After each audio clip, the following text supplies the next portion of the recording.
accès à l'information et qui comprennent les chiffres deviennent des complotistes. Parce que la logique est là. Et tout ce qu'on a prédit depuis le début est arrivé. Et on a plein de vidéos pour le démontrer en plus. Notamment la vaccination obligatoire, notamment le passeport de vaccination, notamment les confinements qui sont éternels, le masque qui est éternel et l'augmentation des mesures coercitives. On avait prédit ça il y a plus qu'1 an. Et on a eu raison à chaque occasion. Voici des statistiques, chers amis. Alors, les hospitalisations COVID depuis 1 an au Québec, 19 511. Les hospitalisations totales annuelles influenza pneumonie au Québec, 18 650. Ça veut dire qu'il n'y a plus d'influenza et de pneumonie au Québec.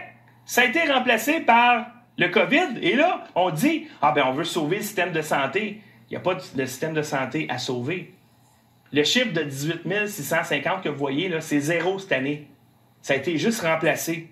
Et en plus, le responsable de la santé au Québec, M. Dubé, dit que si vous avez...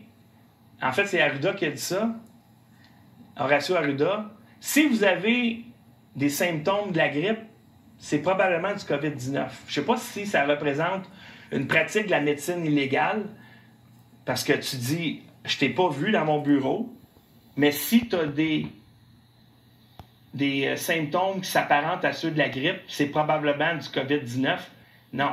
Si tu as des symptômes qui s'apparentent à ceux de la grippe, tu as probablement la grippe. Si tu as des symptômes qui s'apparentent à une pneumonie, tu as probablement une pneumonie. Si tu as des symptômes qui s'apparentent à une sinusite, tu as probablement une sinusite. Si tu as des symptômes qui s'apparentent à l'herpès, tu as probablement l'herpès. Comprenez-vous un peu ce que je veux dire? Alors ça, c'est une arnaque et évidemment qui n'a pas été exposée dans les médias. Il nous avait dit 15 jours pour aplatir la courbe parce qu'on prévoit une mortalité de 3%, donc 97% de survie. Alors que présentement, les chances de survie, si vous attrapez le COVID-19, c'est de 99,97%. 72,2% des morts ont plus de 80 ans. 91,4% des morts ont plus de 70 ans.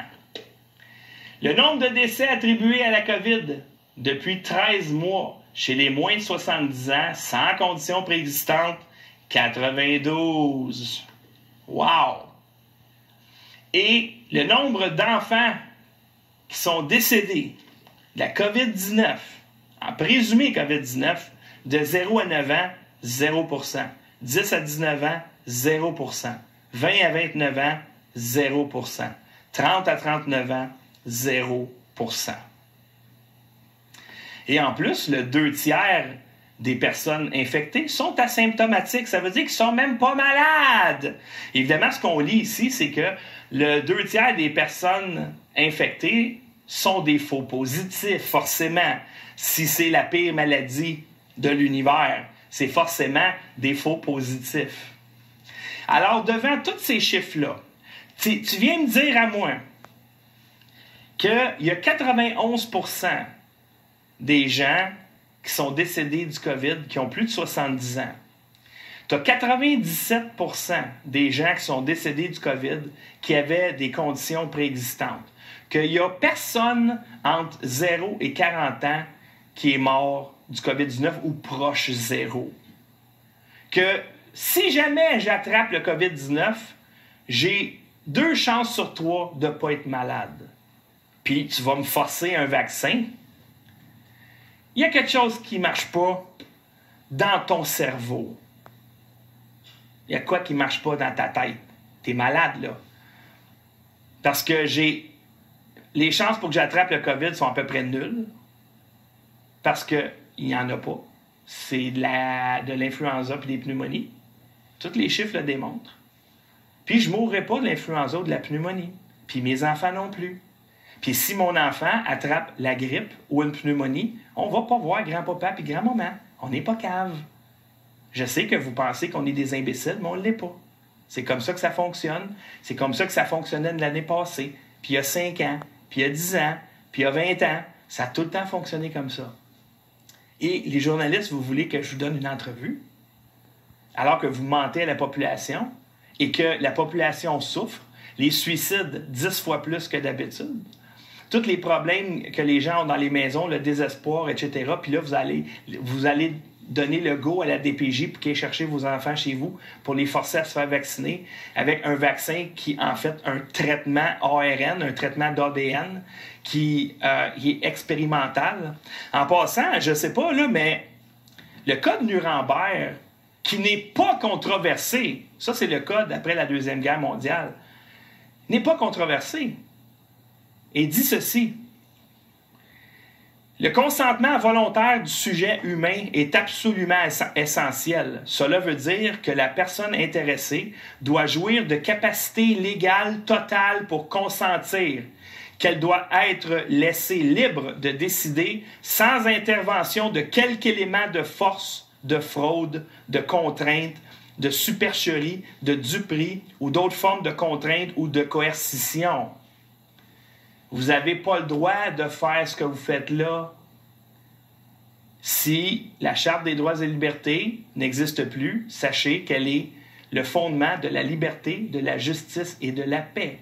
Et si vous ne reconnaissez pas la Charte des droits et libertés du Québec, nous sommes donc en guerre. Et si on est en guerre, ça ira pas bien. Ça ira pas bien. Si vous voulez aller chercher des enfants puis les vacciner de force à des parents qui ne consentent pas et ils ont absolument le droit de le faire, et si vous voulez enlever la primauté parentale dans le but de faire ça, attendez-vous à une bataille, les amis, là. Ça va être lettre, là. Vous pensez que les parents vont rester assis? Vous êtes caves si vous pensez ça. Parce que les parents, à un moment donné, ils vont se lever, là. Ils vont se lever. C'est David contre Goliath. Puis David gagne tout le temps. Parce que David est supporté par Dieu. Nous, ici, on se considère comme David. Et ce qui se passe dans le moment, dans le monde, au Québec, c'est une épreuve qui est là pour qu'on puisse considérer et s'apercevoir de notre valeur.